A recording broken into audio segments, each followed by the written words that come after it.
The second part of the United Nations Biodiversity Conference, commonly known as COP15, kicked off in Montreal, Canada on December the 7th. China chairs the summit after the first meeting took part in the Chinese city of Kunming in October last year. The current meeting is focused on adopting a landmark document that would set targets for the next 10 years for the world in biodiversity protection. How close are we? What are the most contentious issues in the last mile of the negotiations, and what has China been doing in reducing biodiversity loss? I'm pleased to be joined from Montreal, Canada by Lyu Zhi, Professor of Conservation Biology at Peking University and Executive Director at Peking University Center for Nature and Society. She is also the founder of environmental NGO Shui Conservation Center. She's attending the meeting as an observer. Professor Lyu, welcome to The Point. So help us understand, how big of a challenge are we faced with in terms of biodiversity loss globally? We are still in decline in terms of biodiversity loss, I understand. The current status is very serious. The Biodiversity Convention, Biological Diversity Convention, was launched in 1992. So it's been 30 years. The intention of this convention is to halt the decline of biodiversity.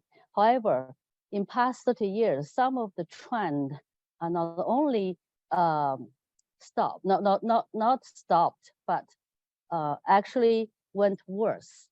In fact, we are in what we call the sixth extinction, which means that the extinction rate of species is hundreds to 1,000 times more than the average rate. And most of this problem is caused by ourselves, by the human species. So really, halt biodiversity loss and reduce the decline trend is to deal with ourselves. Yeah, I understand the current meeting tries to build on the work that was done in Kunming last year and aims to adopt a post-2020 global biodiversity framework. If successful, people are saying this could be the Paris moment for biodiversity. So according to your observation, how likely is there going to be a breakthrough to at least start to bring the trend around? And what's the biggest sticking point right now?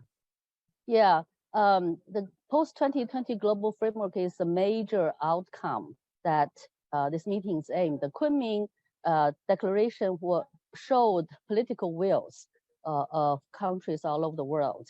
But when you get to the point of what needs to be done, who will take what responsibilities, this is what the post-2020 global biodiversity framework will define. So different countries will have different background in their development and their interests.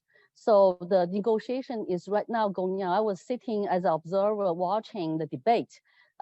It is very, very slow process. It's been 4 years. Negotiation has been going on for 4 years.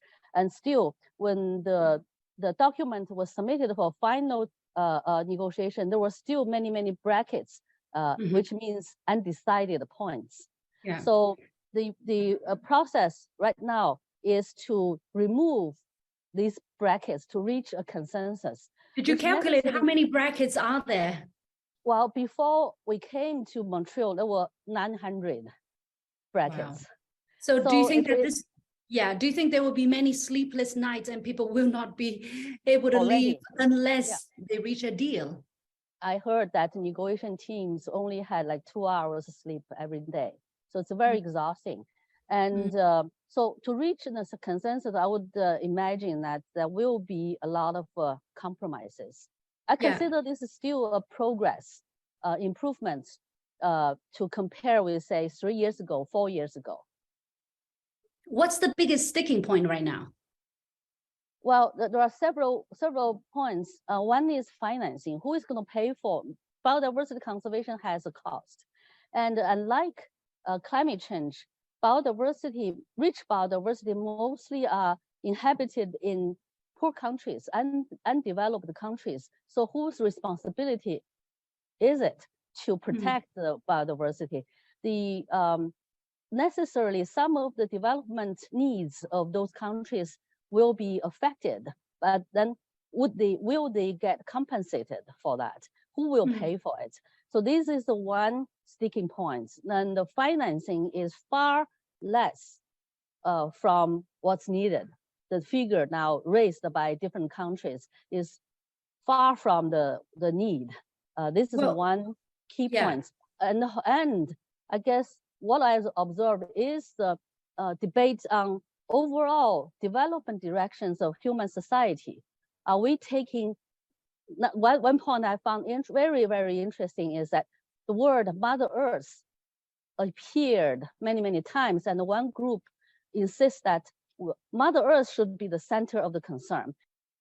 But some other countries would think that human development would be the center of the concern. Still, it's a conservation versus development.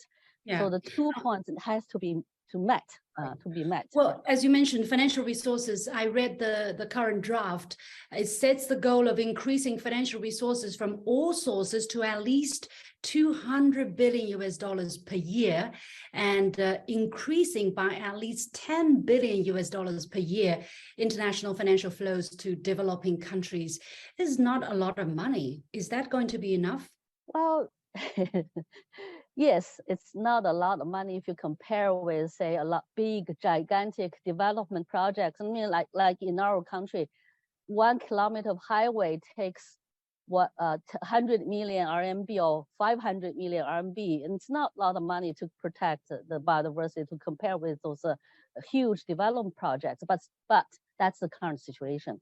The money invested in biodiversity conservation is far less than development investment, because I think one point is that the return of this investment will be for everyone. No one individual company or individual country will singly benefit from. This is a public good. In the Aichi biodiversity targets that were set for the past decade, there were many, many goals, 60 or so, but the great majority did not materialize. Is that a consideration for the chair and for the participants when they're negotiating the current framework document? So at this time, the target, the general term we use is both ambitious and realistic targets. Given that example, we're talking about 30 land and 30 sea protected. 30%. 30% in this framework. And that has reached a great consensus overall. Is it realistic? I mean, for instance, if we talk about China, basically the goal that this negotiation wants to set is to protect 30% of land areas and sea areas of the Earth by the year 2030. But if you look at China's data, for instance, by the end of 2019, China only has 18% of its land areas and less than 5% of its oceans protected. So how is China going to achieve the 30% target by 2030? I think that we have to be innovative. In addition to protected area, which is this designated by government officially, another form of protected area, which is called OECM, meaning other effective area-based conservation measures, is also taken into consideration. That means whoever wants to set aside a piece of land for protection, either it's a farmer or village, which has been happening, or for sacred lands in minority areas like Tibetan area, there are many sacred lands, sacred lakes. These are all counted, meaning effective protection that is implemented by people, which is a bottom-up interests based on their own needs or the beliefs they have. This kind of form, this kind of protection is also considered, could also be considered. For example, our Peking University campus set our campus as a conservation area.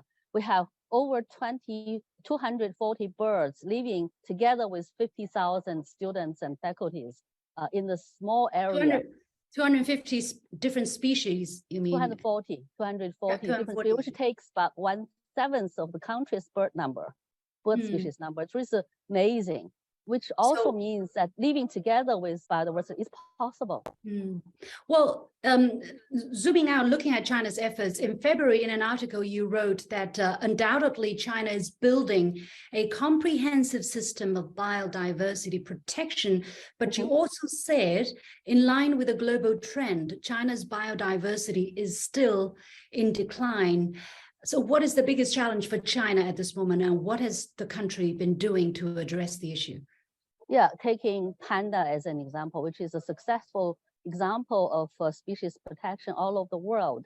The status of a panda is downgraded from endangered to vulnerable. However, the habitat of the panda is continually being fragmented by development, road construction, hydropower construction, and other development, agriculture, etc. So it's the development activity has to take habitat, species, and ecosystem into consideration. That level of awareness should be raised higher, at a much higher level. That necessarily means when bank invest in the project, you need to assess your impact on environment, on biodiversity. A company would like to develop a project, you need to evaluate your impact, which is also defined in the post-2020 global biodiversity framework, requiring all government projects, all companies evaluate their impact and disclose their impact for public to overview, to supervise, to evaluate. So this is what we call mainstreaming. And for every individual, when we consume, as a consumer, when we consume, we need to consider what our individual impact, what we call ecological footprint is. Yeah. So finally, China is chairing this meeting, and China is chairing this document that the great majority of countries will have to put their weight behind, will have to endorse. Is China, do you see signs that the Chinese government is seriously committed in not just bringing people together behind this paper, but really put it into action? Definitely. It is a tough job because we're talking about 193 countries, and each one has different interests and opinions. So China, by chairing this conference, you need both the patience to be inclusive to different opinions, but also determined, making decisions to show the leadership. We are at this moment, we are observing the first part, being inclusive. So in next week, we'll probably see more of a decisive gestures. But in terms of implementing the targets, meeting the targets, do you think, because for instance, China has the lucid water and lush mountains are invaluable assets, and this idea is being drilled into the minds of the masses. Do you see China really being serious in implementing, in reaching these targets by policy action? Yes, if you talk about China's policy action, I would think China's policies are much advanced actually in the world. Again, implementation is a challenge to everyone, China too. That also necessarily means the financial investment, but also in the meantime, the requirement, like I said, requirement of implementing biodiversity or evaluating biodiversity impact in all development projects is the key. Now, right. I think the conservation side, China is doing very well. Okay. It's the development has to mainstreamize conservation.